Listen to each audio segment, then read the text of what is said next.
So it's really a pleasure to be here. Thank you, Janelle and Sarah and everybody at Tefra. It's really a pleasure, and I'm really excited to share some thoughts with you guys today. And I'm basically going to share my screen, which has a collection of slides so that as I'm talking, you can see imagery associated with the thoughts that I'm giving, which I think makes the talk so much more interesting than just a talking head. So let me proceed to share the screen. Let's see here. Okay. Okay, good. Can everybody see the screen? Yes, it looks great. Okay, great. So I have 86 slides that I'm gonna kind of walk through. And then at the end, we're gonna actually see images of the actual exhibition, which I'll walk through those. And then we'll have our Q&A, which should take about, like Janelle planned, about an hour or so, maybe give or take a little bit. So by way of background, I'm gonna talk a little bit about where I come from. I'm from Puerto Rico, which is an island in the Caribbean. I grew up there, went to University of Puerto Rico, and it was really just a lucky thing because the island provided me with so much energy and beauty. Here you see Old San Juan, which is a walled city, and it's brimming with kind of just a mixture of architectural structures and culture, a lot of Spanish influence. Here you see Spanish colonial architecture, which is about 500 years old. Old San Juan is really a collection of beautiful kind of colors and textures, which kind of influenced me as a child. And also the biodiversity on the island is spectacular. So here you see El Yunque rainforest, which is brimming with life, flora and fauna, which as a kid, I went there a lot. So it was really special. It's a special treat to be there in the rainforest. And here you see Las Cuevas de Camuy, which are these incredible old rock formations that really give you a sense of kind of the geological time of the planet, because they're really ancient. And Puerto Rico has a real sense of the quality of the sky is so low. Like you feel when you're on the sand or on the land, you get a sense of being attached to the sky because the clouds hover really low. And it's just a wonderful feeling. Very different than California and other places on the earth. And there's very just wild kind of life. Like this is a bioluminescent bay in Lajas, which is basically full of microscopic creatures that glow. And like when you get in the water and you get out of the water, all of that kind of attaches to your body and you glow. So it's really amazing what you see on the island in terms of biodiversity. Here is just an example of a jellyfish that you see in the ocean, which are incredibly colorful and geometric in shape. And also plants. Growing up there is just wild. Like this plant is called Morivivi, which means I lived and I died. And when you touch the leaves of this little plant, it's kind of like those little carnivore plants that close up and it literally grabs your finger. It touches, it closes. So it's really active. And the fauna is just pretty wild. Here's Coqui, which is it's this little tiny frog about the size of like, maybe your nail. And he makes this incredible sound at night that he sings. And he only lives in Puerto Rico. And it's just an example. They've taken him to different tropical places around the world and they never survive. They die because they kind of are indigenous to the island.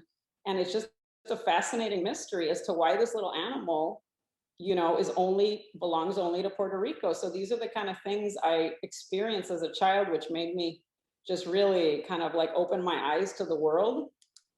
And I had lots of different pets and animals. I'm like around 4 years old here. And I had a rooster that was like my pet that I'd carry around instead of, playing with dolls. I was playing with these wild little animals.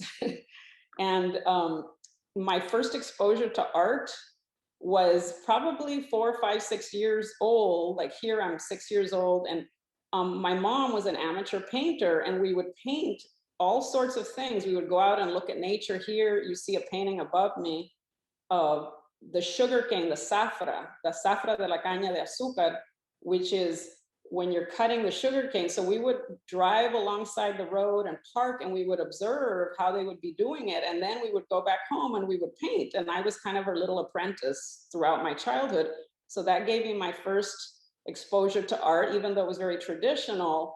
It gave me that eye to look at the world and really see color and see texture and see light. And eventually I graduated University of Puerto Rico. And then I moved to Los Angeles, which is very different than Puerto Rico. I mean, it's a daunting metropolis, which is sprawl. The sprawl is just so flat and so large. And there really is no center. So you get this just wide open sense of space, even though it's a huge city. You know, there's only concentrations of tall buildings in certain areas. And Los Angeles also has this peripatetic sense of life where everything is in constant movement and constant fluctuation. And here you see an example of these beautiful gyrating freeways that are everywhere. And this is how we live. It's like we're constantly driving somewhere and moving. And that all goes into my work too. So we have the Puerto Rican aspect, and then we have the sense of Los Angeles, which is a wonderful place to create art.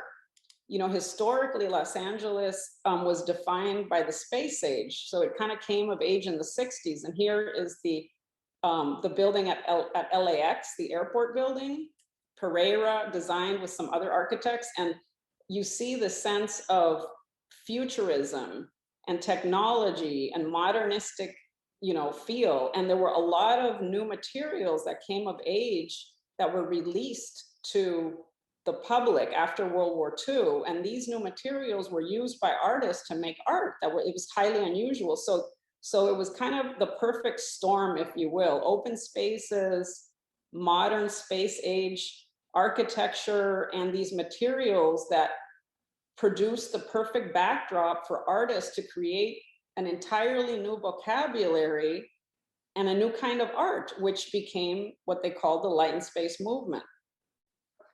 And Los Angeles also is, you know, affected and permeated by the aerospace technologies, which are very prevalent, which I use in my work, like carbon fiber. And there's a huge sense of the vastness of the land, of open space, of this feeling of transcendence and like the pursuit of the sublime that comes from Eastern philosophies that have permeated Los Angeles thinking. The sky has a really kind of a sense of presence, and the landscape, even though it can seem kind of inhospitable at times, it really produces the sense of reminding you of your own mortality, which is something that I always come back to. It's the whole sense of when you juxtapose, you know, geological time with human time, and it just makes you much more aware. And also when you go out in the California desert, you get a sense of silence that you don't experience other places. The sense of just connecting the sky with the earth. And just there's a metaphysical quality about life in the West that is very characteristic of this region, which has influenced my work. And just by way of overview, my work is primarily composed of two bodies of work: my kind of luminescent wall works, some of which I call pods, and then my monolith standalone sculptures, which are very, you know, they're more hermetic, but they have that duality of kind of masculine and feminine, which I find so just enriching to me. And I developed over time what I call a fluid color spectrum. So most of my works contain, through the activation of light, through the various layers that I create, and my process is very unique in the sense that I develop these layered wall works, which when the light goes through, they become kind of prismatic objects. I mean, they're objects, they're mutable, and they change over time depending on the position of the viewer, available environmental light, the time of the day. And this fluid color spectrum is kind of my trademark. The monoliths also contain a fluid color spectrum, but it's a different kind of shift of color because they're composed of different materials, which I'll get to a little later. But here I want to show you guys what the fluid color spectrum looks like. I'm going to play the short video when you're walking around a wall work. So here we go.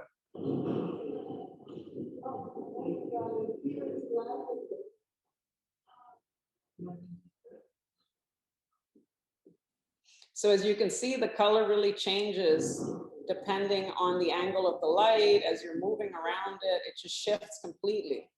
And that is what I call a mutable object. And where does this fluid color spectrum come from? Well, my influences have been quite diverse, starting with some of the geometric Latin American abstractionists like Carlos Cruz Diez. This is Cruz Diez, and he was one of the earlier artists to really deal with perceptual color. So like an additive process where depending on which colors you juxtapose next to each other, you would get a perceptual effect. But his colors were very distinct. You could see where one began and one ended, but not mine. Mine are kind of fluid in the sense that they mix. And also Jesus Rafael Soto, and he was one of the early Latin American abstractionists that put movement into the color. So here is one of his penetrables or penetrables. So you can walk through these hanging little threads and the color is moving all around you. So it's a really interesting sense of color moving in space. And then West Coast artists such as James Turrell, where he kind of immaterialized the light. So the light is electric, but it becomes diffused into the air, into the space. And then the East Coast counterpart would be Dan Flavin. Now, Dan Flavin utilizes the light bulb, so you can actually see where the light is coming from, but the interesting effect is that the light also kind of permeates the space and mixes together. And then another one of my influences has been Donald Judd, which is, he's the classic East Coast minimalist, but most people don't associate Judd with being a colorist, but he's very much a colorist. And in 1993, right before he died, he wrote an essay on his color theories, and which has been very influential on me. And he addresses his multicolored works, and he says, I wanted all of the colors to be present at once. I didn't want them to mix. I just wanted them to kind of be present all together. And I kind of springboarded off of this theory of having multiple colors present at once. But in my example, in my form of expression, they become fluid, they mix with the light, and they become just completely kind of indeterminate in the way that you can't pinpoint which color is where at a specific moment in time. And then in addition, I apply that theory to my monoliths, which I create this kind of pearlescent surface that contains these tiny little jewel-like fragments, and they act like little prisms. And then when the light hits the monolith, you get this beautiful kind of sense of the color hovering, much more subtle, but still kind of a mutable object. Here's one of my larger monoliths, 25 feet tall, that was presented in Saudi Arabia in the desert of Al Ula. And it just was a fantastic juxtaposition of the land and this ancient canyon with a super kind of modern futuristic object. So here I'm going to show you a short video of how it looked in the space and how people were interacting with it in the desert canyon. They were really taken, a lot of people, needless to say, everybody liked taking selfies, but it really explored kind of the juxtaposition between human time and this ancient geological site that is, you know, has history going back 10,000 years. This canyon was located in the spice trading route. So it was an original gathering point of cultures from way back when. And to be able to present such an amazing futuristic object that spoke to what's coming in the future of transformation, of hope, was really, really special to be able to have this sculpture there.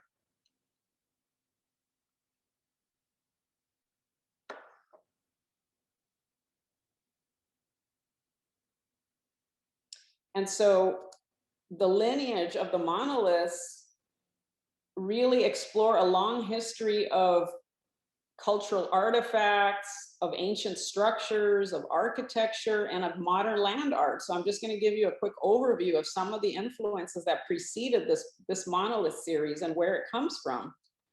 So anciently, you know, you have these prehistoric monolithic forms, for example, in Stonehenge, which are so fascinating because the use of a monolith has been kind of timeless in the history of humankind. And you can see it all the way back to Stonehenge. You can see it in, you know, the Egyptian columns. You can see it in Roman columns and Pompeii's pillar. Even the pyramids themselves are kind of monolithic in form. And so we gravitate as humans to this concept of the singular object that has like a talismanic force, something that is beyond life. You know, we kind of gravitate to that as humans. And so that goes into my work. Now, in the modern era, sculptors that have addressed monolithic forms, for example, are Richard Serra, where you see here in Qatar, his east-west installation of 4 50-foot planks, which is fantastic. Michael Heiser, use of a huge rock, that's this giant monolith rock as a form of art. And then this is the only sculpture in the world, as far as I know, that actually you walk underneath it, and it's intended to be experienced as a monolith floating above you. Pretty fantastic. And then here's Michael Heiser in his city, which is not open to the public yet, but his use of these giant monolithic geometric forms is really, it's really something, you know, and hopefully this will be open to the public in the next 5 to 10 years. And Nancy Holt, also an early land artist, one of the few females, created these sun tunnels, which are just an incredible monolithic use of a monolithic geometric form. But the interesting thing about these sun tunnels is that they're activated through cosmological forces. So like the holes that she put in them line up with the sun and the moon, so that when you're experiencing them, they change depending on what's happening in the sky and beyond Earth. So it's a really great land work. And also influential has been Spiral Jetty, which I've visited. It's fantastic. And the Spiral Jetty not only has that kind of elliptical curving form, but it changes throughout time because the waters of the lake have over the years risen up and gone way down. So for like 30 years, it was buried under the water and you could only see it from above, but you couldn't walk on it. And then about 12, 15 years ago, the water went down and you could start walking on it. And when I visited, the water had completely retreated to the point in which it was far away from the jetty, and everything around it was salt and sand.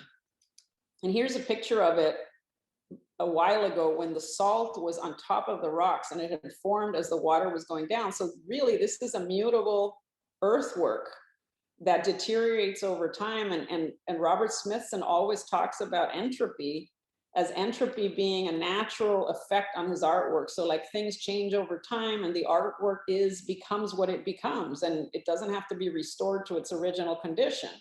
So the whole concept of change and transformation is present in some of these land works. And here we have James Turrell magnum opus, which is the Rodin crater. So he bought this volcano, I want to say like almost 50 years ago, and he's been working on creating beautiful structures inside the volcano. It's not open to the public yet, which you can go into the volcano and you can see these beautiful ellipsoidal rooms where he lines it up with the sun and the moon and the cosmos and the stars. So a lot of these land artists, believe it or not, access the sky and access, you know, the universe beyond. And here is Donald Judd, Concrete Boxes in Marfa, which is a fantastic example of geometry as land art.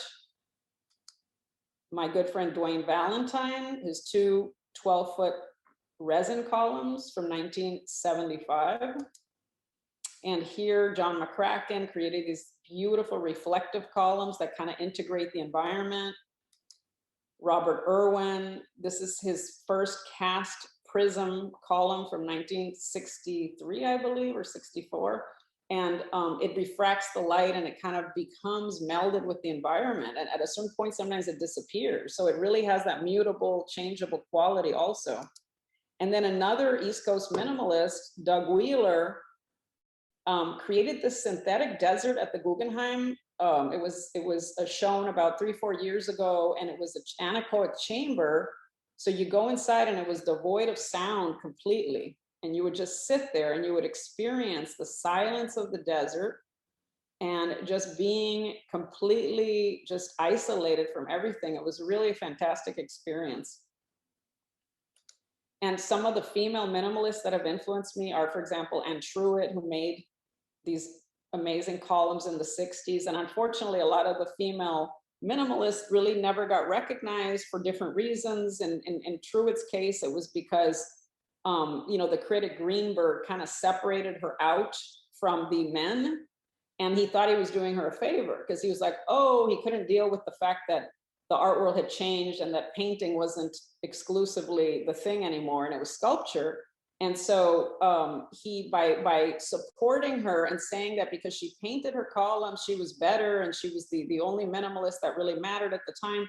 What he did is with that rhetoric, he took her out of the conversation that Judd and all the other minimalists were having that was much more intellectual.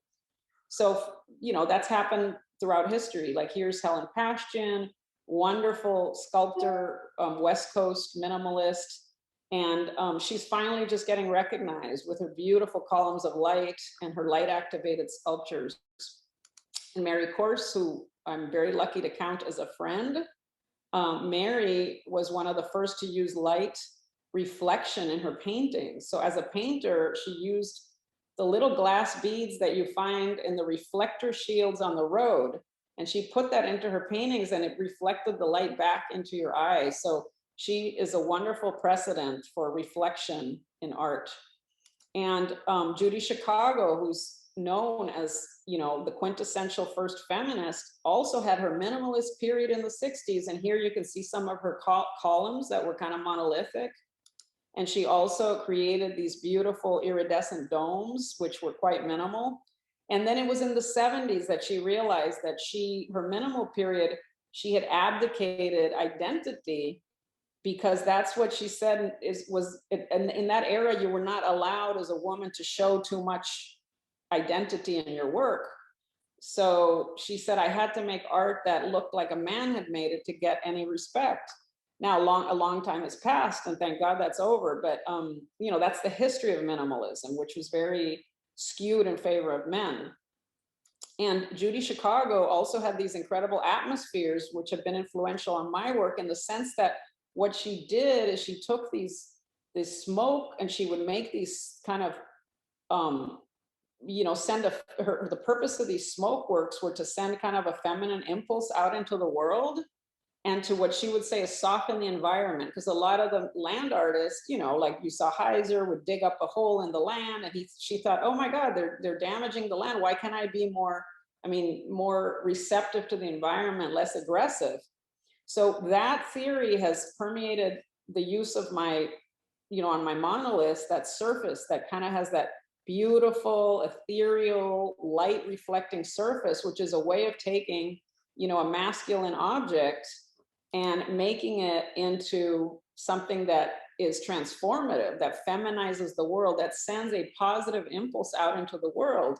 So when you look at my monoliths, the form is very much reminiscent of bullets, projectiles, military things that traditionally have had, aggressive references or destructive references. And I take that, and by imbuing the form with this really surface ethereal quality that just becomes radiant and softens the environment and sends like this positive impulse into the world. So that's why I kind of marry form with surface, and I create this polarity in the object that really is supposed to take you somewhere else, mentally and physically. And some of the other sculptors that have influenced me in this regard are Linda Benglis, because of the fluid nature, kind of that liquid feeling of her art. And of course, Yayoi Kusama, who makes these kind of lifelike, thriving tentacles. And not only the past, but I also address kind of like the future. And the whole dimension of the future is really important to me because I feel like we're on this time continuum. Like I feel like we're time traveling. So we go to the past, but also the future comes from the fact that we're alive and we know that we're moving into the future every second of the day. And that energy, what I do is I take that kind of energy of the future of life itself and I put it into my work. So here, you know, you have even an atom, for example. Look at the beautiful energy of the elliptical shape that the electrons have when they rotate around the nucleus. I mean, that's just life, the most basic element of life contains that energy, and it contains it in this beautiful gyrating geometric form. So I kind of take that and I put it in my work. If you look at the biological forces present in even like the strands of our DNA, I mean, look how incredible. You see this rotating, beautiful, elliptical kind of shape that our own is inside our own cells. You know, that's kind of the vocabulary of life. And I also look macroscopically at the forces of the universe that are all around us, like gravity, relativity, time, space, light. I mean, look how incredible it is to just study the planets and how everything is just in movement all the time, constantly moving in these beautiful elliptical pathways.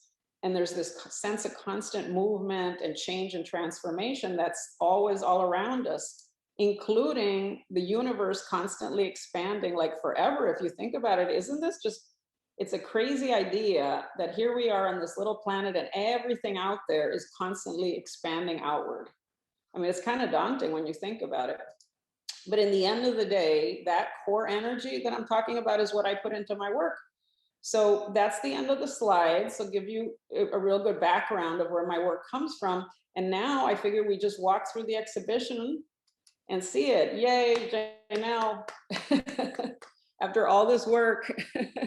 So here we go, you walk in and we have this small little liquid triangle by the title of the show.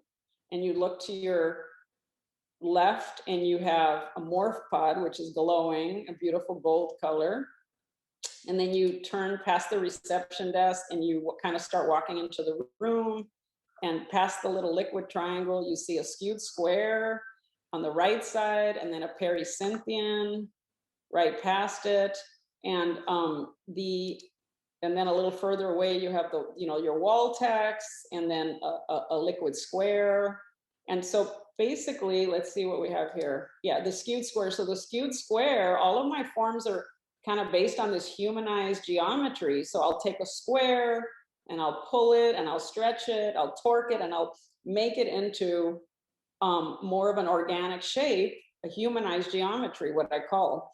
And right next to the skewed square, you see this pericynthian, which is, it's really kind of relevant because as you know, NASA and Leidos, they're all working on a project to put a woman on the moon. And these works, these long kind of elliptical works were inspired by different cosmological bodies. And this one specifically is inspired by the moon because a pericynthian is the kind of the closest point in the orbit of an object around the moon. So when you have, you know, a rocket or some kind of satellite orbiting the moon, that pathway is called a pericynthian. So I thought how relevant and how beautiful it is to have a piece like this. So you see it's kind of an elliptical pathway and it embodies that sense of connecting to the moon and the sun and the stars. Here you see the room a little further away. And then past the skewed square on the left, you see this is a liquid trapezoid. So it's kind of like a trapezoid that's melting on one side. Looks really nice there with the light. And then here we have, looking from the far angle to the right, we have this meta trapezoid, which is really a great piece. It's kind of the center, largest piece in the show. And on the column right across, you can see this is the perihelion, which is similar to the pericynthian, but the perihelion is all about orbiting the sun. So a comet pathway orbiting the sun, or any body, stellar body orbiting a sun. It's like the closest point to the sun in that pathway. And here for scale, you have somebody walking by. I wonder who that was. So you see the metatrapezoid far on the wall. It's kind of shaped like a trapezoid melting, but it also has that biological feeling of like maybe an eye looking at you. A nucleus is kind of like a seed, something growing, something about to hatch. And then here on the floor, we have one of my, what I call unidentified objects, which is a slaboid. And it's this very gelatinous feeling, kind of unidentified. I almost call it a creature because it has like a head and a tail. And it's just has a really unusual shape. So it's probably feels like it came from somewhere else, you know, like kind of like outer space, or I don't know. These unidentified objects just came to me. They were like, you know, something that exists out there and we just haven't seen it yet, you know, kind of in the future. And it has this really interesting kind of cosmological waves or nebula inside it. And it's meant to be that way. It's meant to kind of embody you know, things that you see in outer space that are just unexplainable. So hopefully people enjoy this slaboid. I really like it. But don't pet its head too much. Okay, and here's again another angle, the metatrapezoid. And then here looking back, we see this blue piece on the wall there, the supraellipsoid is punctuates. I mean, we chose, Janelle and I chose this color because it kind of, you're walking around and then all of a sudden you turn and you see this surprise of color that you haven't seen elsewhere. So that's why we put it there. And then here it is from a different angle. So you can see how it changes with the light. Another view here back. And then here we have another monolith. Well, the first monolith of this series, actually, it's a parabolic monolith and it's titled Andromeda Green, again, in reference to something, and you know, the constellation Andromeda or the galaxy Andromeda, something referencing outer space and like really a cosmic sense of matter. And it has this incredible fluid color spectrum. So depending on how you're looking at it, here in the picture, you see kind of this glowing red, magenta, and then you see at the bottom it starts going kind of gold, green, and even at the tip, if you look at the tip, it has this fantastic, mysterious nebula that kind of just turned dark. So when I'm making these pieces, I'm casting these pieces, I'm putting all this intergalactic matter and stuff in there, and I don't really know exactly how it's going to turn out, and that's what's fascinating, because I can control the form but not necessarily the clouds that occur inside. And that's what I just feel like it's a microcosm of what's happening out in outer space when everything is always expanding and moving. So it kind of embodies this sense of change. And here's a little bit of a more closer up view. So you can see, even though you see red and magenta on one angle, when you get closer, it becomes gold and amber. So it has this beautiful kind of shift in it. And it just fascinates me to see what I get. So anyway, we've come to the end of the slides. And so now it's Janelle Q&A, right? That's right. Should I stop? I'm gonna stop sharing the screen here. Okay. Hi, everybody. Hi, Gisela. We skipped over your bio earlier. We sort of jumped right into it. Oh. I mean, there's so much to unpack. You're so generous with sharing all of your concepts and influences and inspirations, and it spans so wide, and there's so much depth to it that I'm sure we'll have a bunch of questions, but I will start us off. I know that when we first started working together, it was probably the very beginning of the pandemic, and for me, I thought that your work was really going to be something that was almost therapeutic to audiences at this point. I don't think we knew we were going to be in this for more than a year at this point, but you guys probably hear my babies in the background, excuse me. But it really is a space for renewal and a space for hope. And this idea of shifting perspectives, I mean, when you see the work in person, you really are, every time you look at it, you see something new that you didn't see before. It's truly a visceral experience. Can you talk a little bit more about how you landed on the title Quantum Shift, and what that means to you for this time, this moment in time? Yeah, it's really interesting, Janelle, the point you bring up, because not only is it a physical experience of just seeing transformative objects. So like on the one hand, you have the physical experience of walking around the work and you see the color shifting and the form shifting, but the broader context is the time we live in now. And Janelle and I were just thinking about the title, and I really got to the point where I said, what am I trying to say here? What am I trying to convey in this really difficult time? But at the same time, it's like a new beginning because it's a new year, new situation politically, like just hopefully the COVID is ending. Like it's a new beginning in a way. And so I thought quantum shift really stands for quantum is the basic kind of energy that's contained in everything around us, like the quantum universe, which is beyond physical matter. And so shift is really, when you pair those two words, it really becomes kind of a broader concept of a new beginning, of just a new perspective of looking back at Earth and really reconsidering our lives in a way, just having a new point of view, a new gaze on Earth, and just thinking of a new way of living almost. It's sort of like it's meant to be an experience of just being aware and maybe questioning and growing and transforming. Absolutely. And, ironically enough, I listened to an art market talk this morning with UBS, and the people who were speaking on the panel mentioned that this was a moment for renewal and not recovery. So I kind of thought about the exhibition and that we were on the right track there. Absolutely. Let's look at the questions. Caitlin Berry, who's actually on our board. Hi, Caitlin. Caitlin says, beautiful work, Gisela. I'm so looking forward to seeing this work in person. Wondering what you think about the famous monoliths that started popping up in the world recently. What do you think the effect has been on people unfamiliar with art? Well, first of all, people were yearning for something that's unexplainable.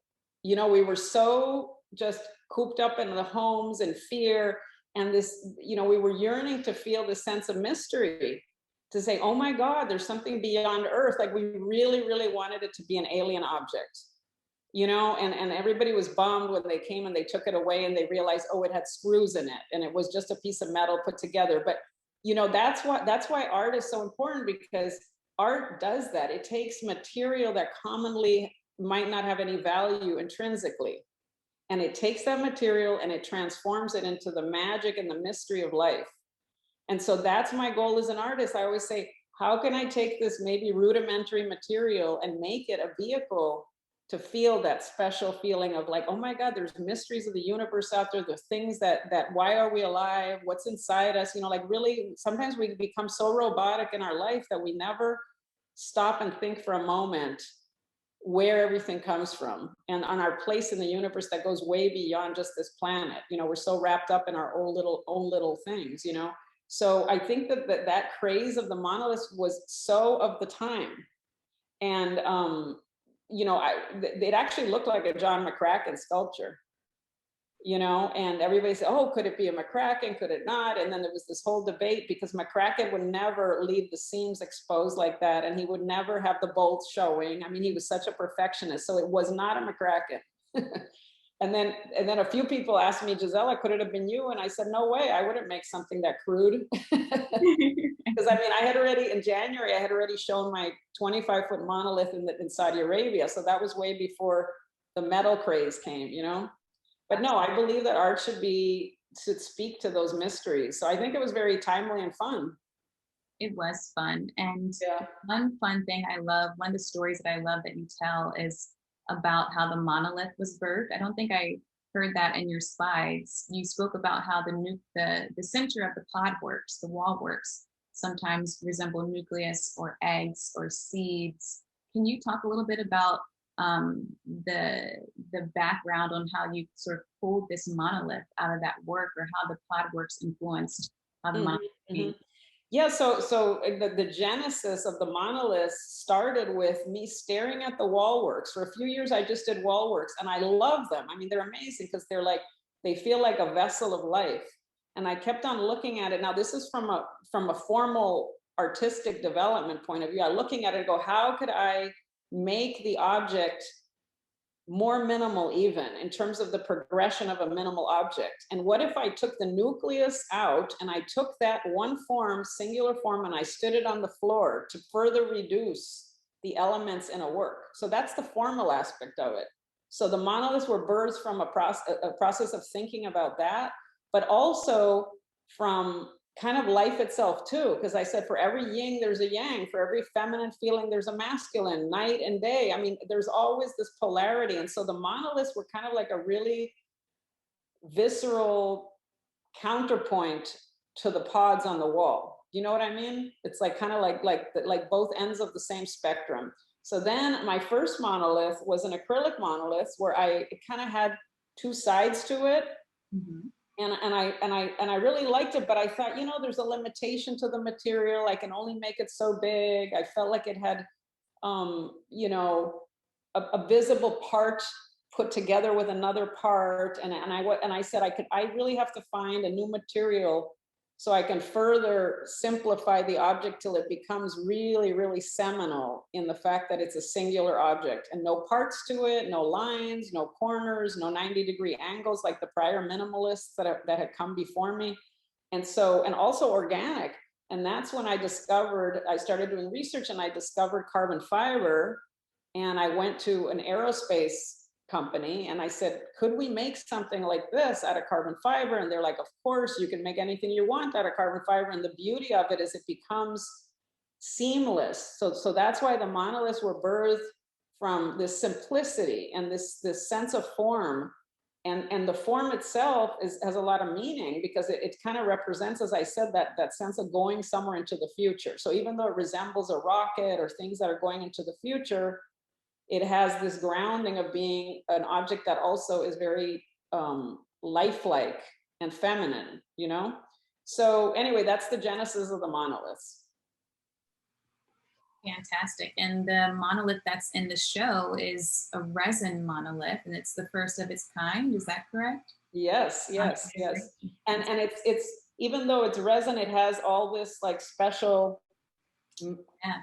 powders and mysterious things that I put in it to create this nebula that it feels like it's cosmic.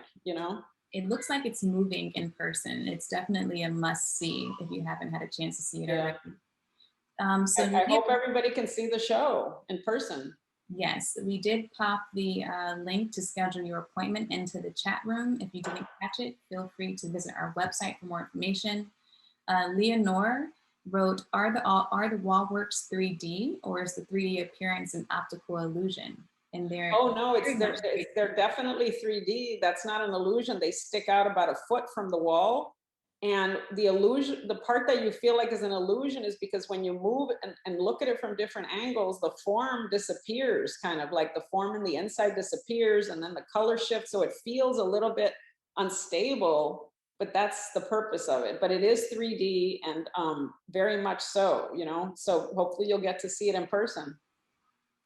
And Lisa asks if you can explain more about your fabrication process. And Lisa and everyone, we will be having a studio visit with Gisela, which I was going to announce at the end of the program, but that will take place next month. So keep an eye out for that date and time, but we'll dive deeper into the process then. But Gisela, perhaps you want to give a little sneak peek or say a few words about the fabrication process now? Yes, yes. I mean, a lot of people say, "Oh my God, is the work plugged in? Does it have electricity?"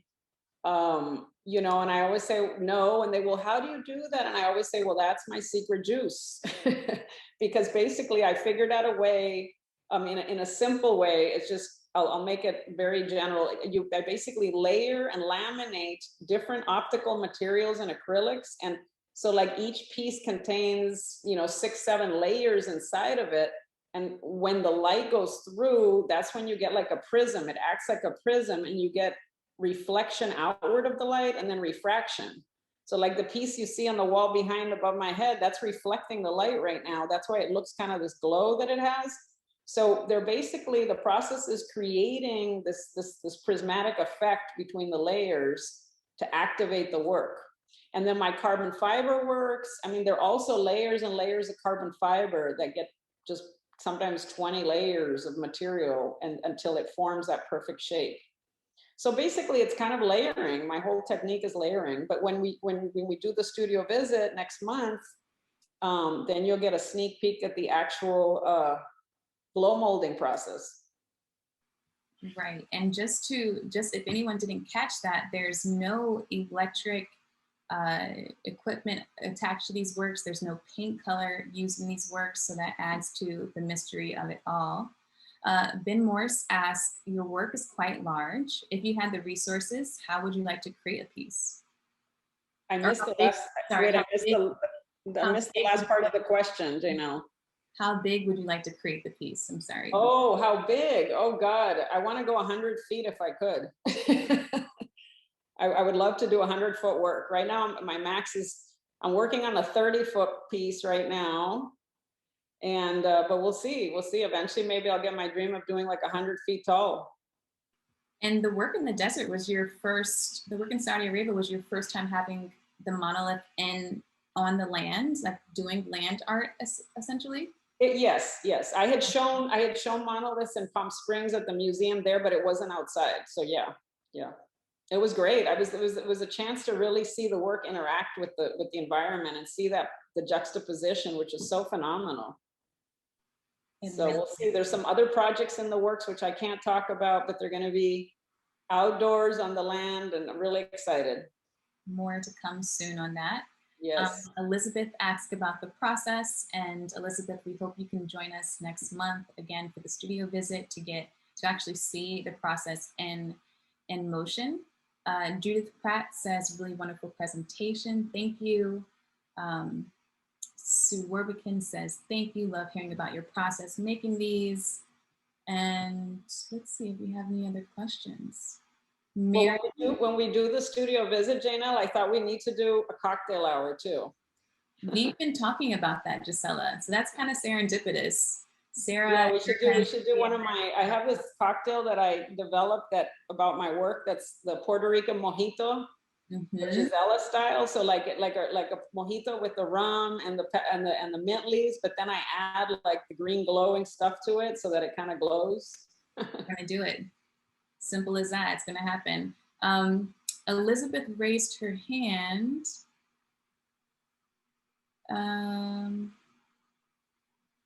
Elizabeth, if you, oh, there she goes. I noticed someone else sent a question by chat, but I wondered whether you have considered doing work that we walk through or sit in, like James Turrell.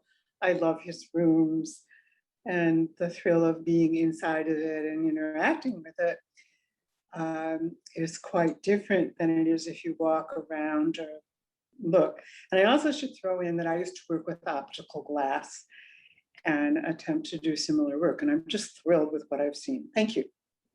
Oh, thank you, Elizabeth. Well, yes, I mean, I have some immersive rooms that I've dreamed up. I just haven't had the opportunity to make them yet. So hopefully in the future.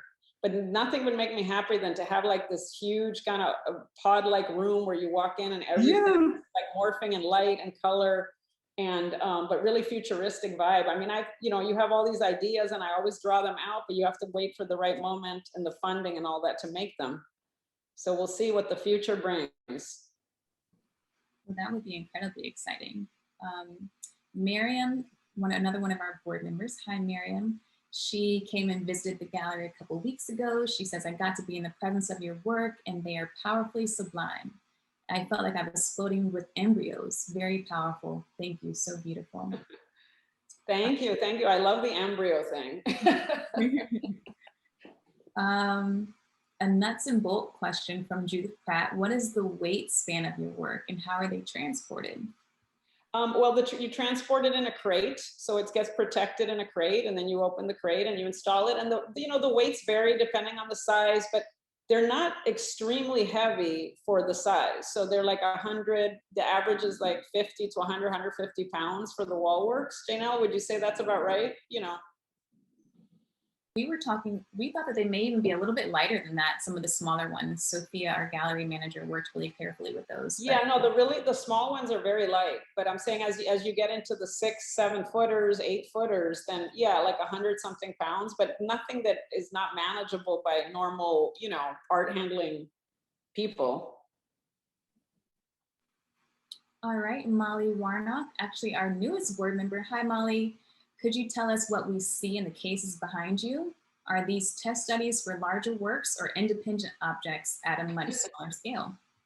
Well, what you see behind me are actually a collection of artworks from other artists that I collect that are my friends. So like right behind me here is a vintage Dwayne Valentine flying saucer from 1967, which is dear to my heart. And then behind me over here are vintage Judy Chicago domes from 1968 that were shown at the Pasadena Art Museum. And let me see what else, a Peter Alexander triangle, Helen Pastian disc. So these are all part of like my art collection of my, you know, my mentors and friends that I've had in Los Angeles that are part of the historic light and space movement. So they kind of hang out with my pod, and they're all friends back there. Conversation, I love it. Professor Long, hello. Do you have a question for us? Yes, I do. Thank you so much, Gisela. I really, really, really enjoyed the fluidity of the sculptures and just how they do make you want to reach out and touch it. Specifically, though, I was really engaged and intrigued by your use of masculine and feminine energies. And as an academic in the women and gender studies space, I wonder how you qualify masculine and feminine characteristics in your monolith pieces. You spoke about, you know, the masculine and feminine energies. How do you distinguish those characteristics in your creative development process? Or what specifically, when you're looking at the works, makes you feel more feminine, or where is the polarity of masculine energy when you're developing this work? God, well, there's so much to talk about, Professor Long, on this. So thank you for asking. I mean, I could talk for a long time, but because I have a lot of opinion on this. You know, today I just touched briefly on the overview of the female minimalist artist, but back then the sense of the women had to strip away their identity was so pronounced, and you were prohibited from creating art that even referenced gender, you know? So I kind of had a visceral reaction to that, because when I first started, I was friends with Mary and I knew Helen, and they were very adamant that you do not want to, you know, even today, because they were birthed by that era, you know, that you don't want to put too much identity or nothing that speaks of womanhood, which is completely antithetical to my work, because I go for what life itself, you know, where did life originate? It originated in a seed, in a womb. I mean, and traditionally, of course, birthing is associated with women. So if we go back to basics, you know, we say, okay, that aspect of my work has that female energy of reproduction, of giving life. But by the same token, I want to be gender fluid in my expression, because I feel like life takes all these forms, and I should be as broad as possible. So I didn't want to be pigeonholed into just that. I said, well, why can't I, as a woman, appropriate masculine energy and make it my own, and take what is a traditional form, like the monoliths I make, which is traditionally referencing aggressive and destructive things like projectiles, bullets, things that, you know, were not considered feminine or female, and I can take that and appropriate that energy and transform it and give it my view of the world, which, you know, I imbue maybe the female characteristics in there through the surface, through the transformation, through the growth, the energy.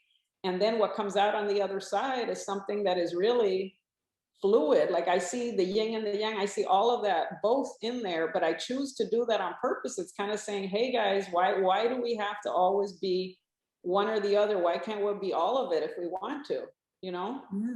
Because it's much broader. I mean, the human race is much broader than that, you know? It's like, that's why I always go back to, where did we come from? You know, we're all from the cosmological realm. We're all stardust in the end of the day. And so I've tried to, you know, not allow that small definition define my work, you know? So I hope that answers part of it, Professor Long. No, it doesn't. If I may just have one follow-up request in your long list of bodies of requests from people that are enjoying your work.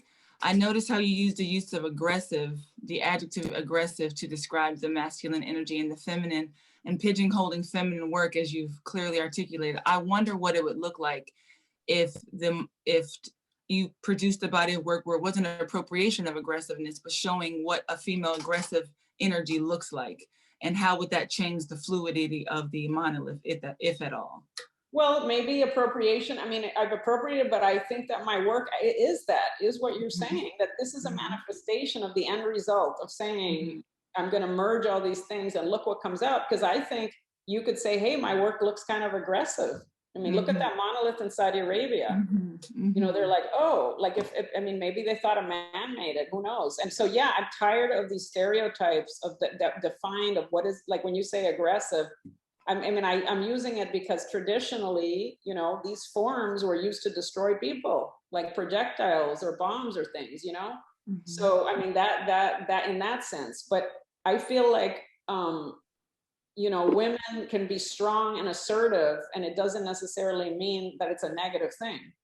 You know, like we can be aggressive, but why is that bad? You know, so anyway, I'm just trying to tackle all of those. It's a complicated, very complicated situation. And I mean, I can delve in deeper. Like, for example, if you study the work of, let's say, Craig Kaufman, which, you know, most of his work is like he did these bubbles and he did these dishes and he did this is a West Coast minimalist, which was an early influence of mine because he does the kind of the rounded shapes. But all of his work, if you didn't know he was a man, the things he titled his work was like donuts and dishes and these loops and things that all would be associated traditionally with women making it. So that's why I started thinking, well, why is it that these things are this way in our society? I mean, why can't I just flip it around and choose whatever I want and it be fluid? So that's what I'm going for. And hopefully that answers some of the questions.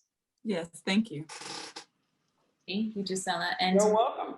We'll squeeze in one more question. We're at 7:05. So everyone who's still with us, thank you for staying with us. We'll probably wrap up in less than 10 minutes. I see Robert Gowdy, our board chair, wants to say a word. Before we get to Robert, John Ye and Bob Tamaru, hello. They would like to say, they would like to know, what kind of music does your art bring to mind? And John Ye, I think you all may have joined a couple minutes into the program. We've been starting to introduce music per the selection of the artists that's featured for the evening. And Gisela Colón chose The Weeknd and his song Blinding Lights. So Gisela, I don't know if you want to talk about that song or perhaps about other music that informs your work or maybe that you work to while you're creating the work. Well, look, I'm not a big music connoisseur, but I love jazz. I love Puerto Rican music of all kinds. But the Weeknd song just really was inspiring because not only is it just the biggest popular song in the last year, but I thought I love the title Blinding Light because it's just very specific to my work. I thought, well, why not? It's fun, it's uplifting, and so that's it. But I'm not a big music connoisseur, but you know, I love a little bit of everything, even classical. All right, thank you. Robert, you wanted to say something? Robert Gowdy is our board chair. Hey there. Yeah, thank you, Janelle. And most importantly, thank you, Gisela, on behalf of our board. Wow, what an evening. Your art is spectacular. It's moving, it's inspirational. I can say, to put it in some historical context for us, there is no question this is one of the most important shows we have ever hosted at our gallery. So thank you for allowing us to do it. Thank you for coming into our world here in Reston and the DMV. This is your first show, solo show in the DMV, so we're really proud to be a part of that. I want to say thank you to Leidos for making it possible, terrific sponsor. Thank you to the Reston Community Center for making these artist talks possible and being a part of that. I see Sherry was on the call, Sherry Danner. Thank you, Sherry. Thank you, RCC. And I also want to thank Janelle. This was a show that she envisioned early on when we hired her. Now just about a year ago, just over a year ago. And this was her vision to pair this show with the rebranding of the institution. And she saw incredible symmetry there. And I think everybody in this call can now see that tonight. You know, we've talked, you know, in our branding about tephra and the importance of the combustibility of creativity and the idea that the regenerative capacity of tephra to create new ideas and growth, but also about shift and shifting perspectives. And in fact, the element that is in our new logo, we call that, in a sense, kind of shorthand, shift. And just hearing that exchange between you and Professor Long and thinking about shifting people's minds and perspectives and opening minds, this is exactly what tephra ICA is envisioned. I think Janelle has brilliantly paired you as our first exhibition under this brand. That will historically be something that will resonate and stay with us for a very long time. So thank you, bravo, really touched by all of this, thank you. Well, thank you, Robert. Thank you for having me. And Janelle, thank you for inviting me. I mean, it really, I'm honored to be there with you. I'm honored to present my work, and I just really appreciate it. And I'm just, you know, really excited. And I thank you, really. Thank you. And I hope everybody gets to go see the show now in person. Yes, thank you so much, Gisela. Thank you everyone for joining us this evening. Thank you, Robert, for your comments, Professor Long, all of our board members that are here tonight, Reston Community Center for your support for our programs, Leidos for the very generous support for this exhibition, and Gisela, thank you. And again, please keep an eye out for the studio visit information that will take place next month. We'll also have several more programs associated with Gisela's exhibition that we hope Gisela can join us, and we can dive even further into her work. And again, please explore the works online with our online viewing room, or if you're comfortable, book an appointment to come see the works in person. Again, thank you everyone. Have a great evening. Bye, thank you.